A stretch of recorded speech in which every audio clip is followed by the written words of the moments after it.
One of Ibiza's most legendary DJs nearly had his life taken after a heated argument turned violent, and the man responsible was his own father. This is Joseph Capriati, and here's his remarkable story. Capriati grew up in a working-class family in Caserta, Italy. At 11 years old, he bought his first set of decks, and by 14, he locked in his first nightclub residency. By a stroke of luck, at age 21, Joseph got his demos into the hands of his idol, Adam Beyer, who promptly signed him to Drumcode, Techno's most powerful label, ultimately catapulting him onto the world stage. And since 2012, he's been absolutely dominating the electronic music scene. He's turned himself into a man who isn't just respected, but worshipped.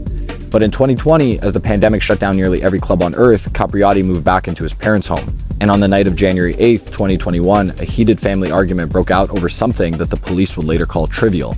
But the argument turned violent, and Capriati was left fighting for his life. Joseph's lung collapsed, and he was rushed straight into emergency surgery.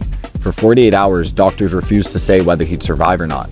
Then when he came out, there were serious complications, and he had to undergo a second surgery that lasted nearly 6 hours. Joseph's father, a 61-year-old with no criminal record, was arrested that same night. But as the world raged on Joseph's behalf, he asked for the opposite, stating, "I forgive my father, and I pray so much for him. Neither I nor any of you have the power to judge what happened." Goosebumps. 4 months later, Capriati returned to DJing as a man with a second chance at life. He lost so much that night, but he refused to lose what mattered to him most, his family, because even Joseph understood that some bonds survive the unthinkable. Tomorrow, we discuss the world's most notorious and exclusive techno nightclub, one that's turned away Conor McGregor, Diplo, and even Elon Musk. So if you're interested, give me a follow.